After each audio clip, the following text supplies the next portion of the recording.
Oke.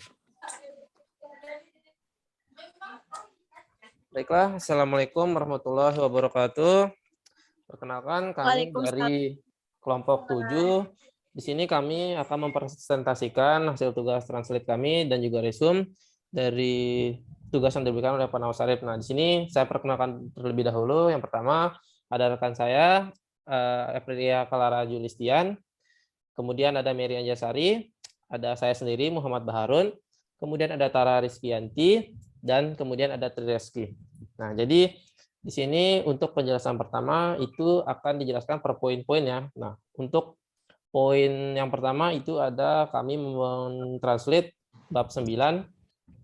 Yang pertama yang akan dijelaskan oleh saudara Tri Reski, yaitu poin 9.1 dan 9.2. Nah, untuk saudara Tri Reski, silakan dimulai penjelasannya.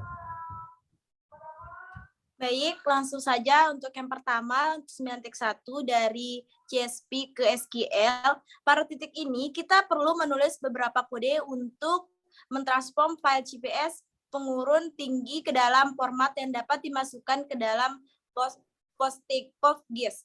Kita juga perlu melakukan beberapa ini bisa ulang. Ulang. Lanjut aja. Ya, oke.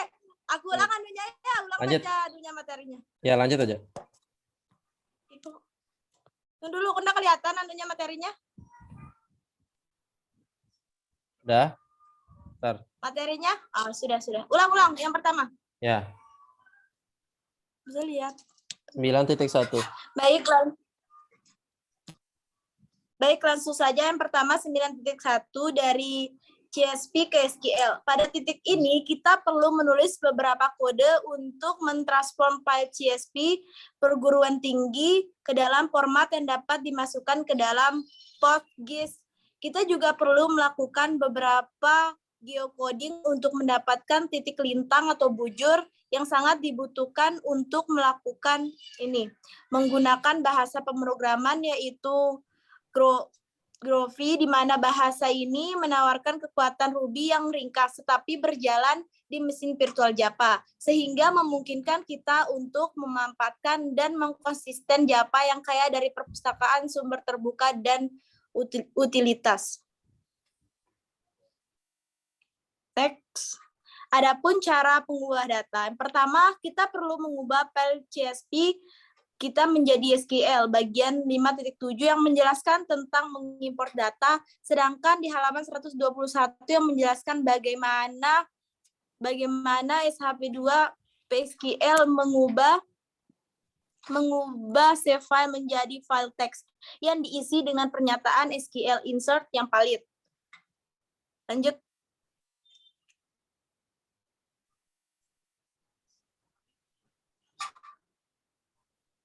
Selanjutnya membuat tabel.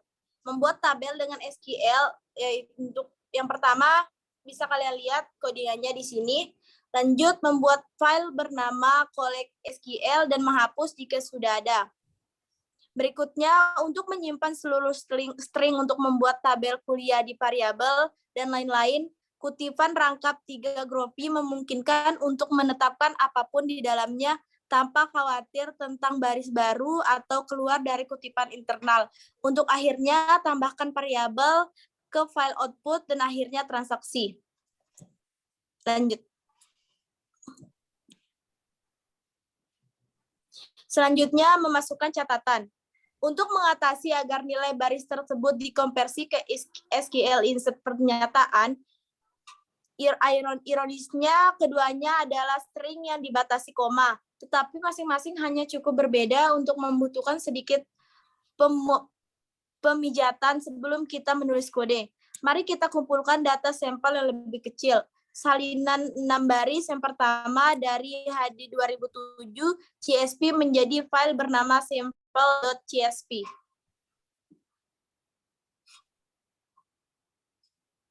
Selanjutnya geocoding data. Jadi dalam 65 baris Groovy telah beralih ke data CSP dalam file dalam file datar ke pernyataan SQL dan 7.018 catatan dalam database.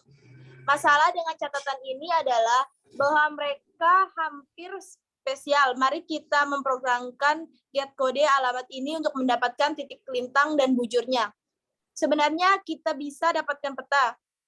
Ingat, kumpulkan data Tiger Bureau Census dan download as State of American. Kami telah bekerja dengan save file batas negara bagian itu. Jadi data Bureau Census lebih dalam dari sekedar garis besar negara bagian, jauh lebih dalam.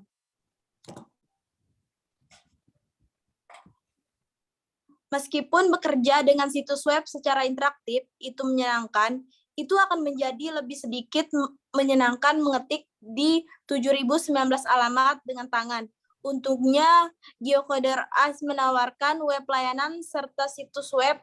Gulir ke bagian bawah halaman beranda, dicari bagian yang berjudul bagaimana saya dapat menggunakannya, menawarkan soal XML, RVC, RESTful, dan bahkan layanan berbasis CSP. Nah, jadi itu dia tadi penjelasan dari Saudara Tri Reski mengenai poin 9.1 dan titik 2. Kemudian di sini untuk poin 9.3 saya akan menjelaskan itu berikut ini adalah metode geocoder yang membuat string SQL yang berbentuk dengan baik jika geocoder mengembalikan data atau sebaliknya hanya membuat bidang menjadi 0. Bisa dilihat seperti pada gambar di sini jenis codingannya menggunakan Java.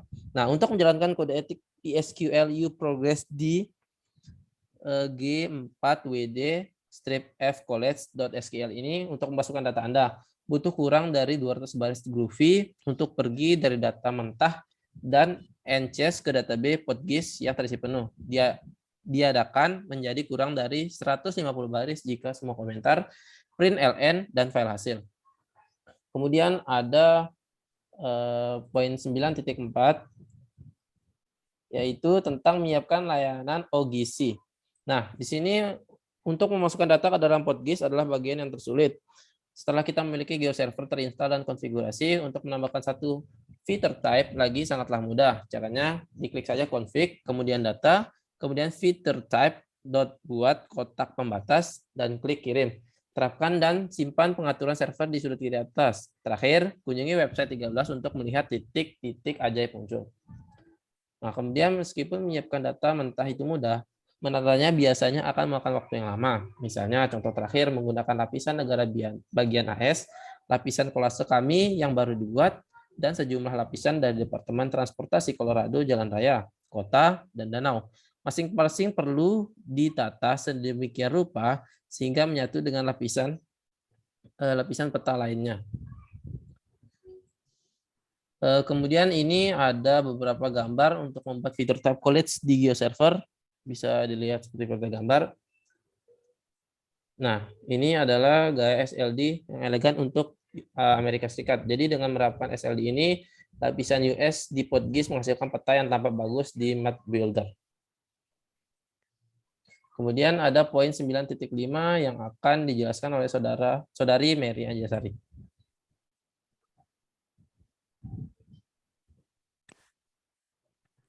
Baik, selanjutnya di sini yang pertama ada pemasangan ubin PS penataan gaya, di mana negara bagian US terlihat cukup bagus di Map Builder karena SLD adalah standar yang dipahami dengan baik. Lapisan ini akan terlihat sama bagusnya di lapisan terbuka. Bagaimana mereka bisa terlihat begitu bagus di Map Builder dan begitu mengerikan di OpenLayer ES? Di mana setiap ubin sejauh menyangkut GeoServer adalah karya master yang unik. Tidak ada ide bahwa OpenLayers melakukan tessellation satu permintaan pada satu waktu. Jadi tidak ada optimasi lintas ubin yang terjadi sama sekali. Jadi di mana ini meninggalkan kita dalam jangka pendek. Pilih antara kenyamanan dan kinerja ubin OpenLayers strategi atas masalah pelabelan. Di mana sifat render on the fly dari permintaan UIMS secara bersamaan merupakan kekuatan terbesar mereka dan kelemahan mereka dengan memperlakukan setiap peta sebagai entitas yang sepenuhnya dapat disesuaikan. UIMS memberi Anda fleksibel tertinggi. Selanjutnya, selanjutnya yaitu membuat peta Slimpy. Pembuatan peta, di mana yang harus kita lakukan ialah merakit lapisan. Selanjutnya, file yang diperlukan yaitu ada FOO HTML, FOO XML, dan FOConfig XML, dan salin hingga direktori G4WD. Ubah nama mereka menjadi college file FOO HTML dan config XML. Kemudian tidak memerlukan banyak perubahan. File FOO konteks XML adalah tempat kita akan merakit layar kita. Dapat dilihat pada codingan di bawah, seperti pada gambar. Selanjutnya. Nah, kemudian ini lanjutan untuk codingannya, seperti ini. Nah, baik, itu adalah penjelasan materi 9.5 dan titik 6 oleh Saudari Merenjasari. Kemudian untuk poin 9.7 dan titik 8-nya akan dijelaskan oleh Saudari Tara. Silakan, Saudari Tara.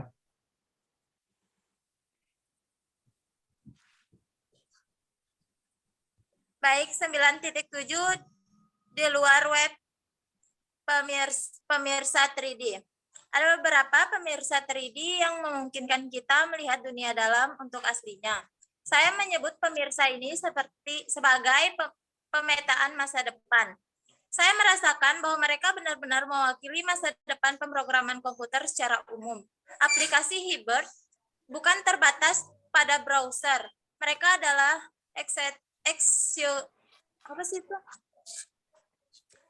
executable penuh yang harus diunduh dan diinstal secara lokal, tetapi mereka tidak mengirimkan dengan data. Jadi, aplikasi ini mengalirkan data ke seluruh web sesuai kebutuhan. Mereka bertindak seperti browser, tetapi mereka tidak terbatas pada HTML, CSS, dan JavaScript. Apple iTunes adalah contoh lain dari aplikasi hybrid.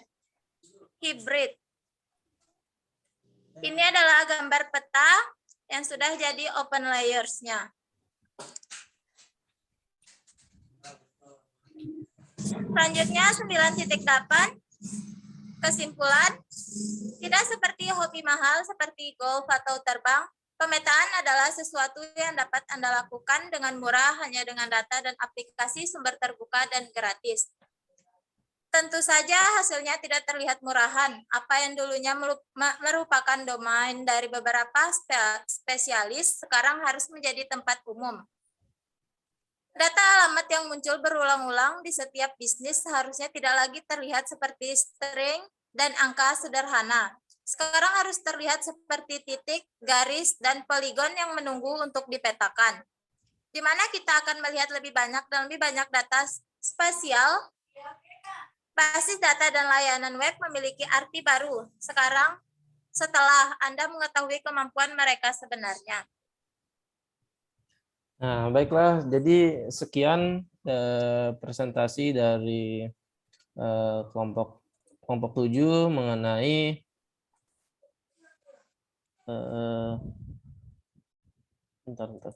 mengenai presentasi tugas yang diberikan oleh Pak Nawaz Arif. Nah, itu dia presentasi dari kami. Mungkin apabila ada kekurangan, mungkin mohon maaf dari kelompok kami, dan ada salah satu teman yang tidak berhalangan hadir, yaitu Aprian, yang tidak bisa menampilkan mukanya di sini. Jadi sekian dari kelompok kami. Lebih kurangnya mohon maaf. Wabillahi taufiq wal hidayah. Wassalamualaikum warahmatullahi wabarakatuh. Waalaikumsalam warahmatullahi wabarakatuh.